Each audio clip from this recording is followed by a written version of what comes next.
Oh, tapos? Sinaraduan ako ng gate. Pabili lang ako ng biscuit ko. Oh, sige na. Huwag ka na manggalingal dyan. Nakalak nga.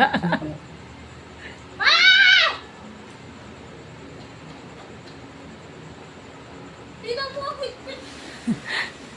Ito pa lang magkakatali. Hindi ka na kasi taga rito. Opo.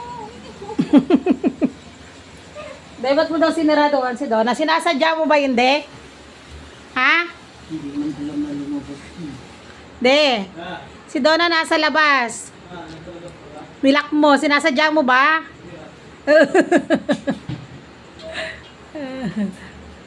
Di ba sabi ko pag nakalak na ang gate, bawal nang lumabas at pumasok? Hindi mo naman nakalak yung gate kanina tsaka ako lumabas. Tingnan mo yung gate natin, oh. Automatic yan, ayusin mo yan. Grabe si Taba Ching-Ching, oh. Taba Alam Ching-Ching! ko yung gate, ma. Para bukas ng umaga, hindi maaano ni Papa. Ah, sige. Bawian mo.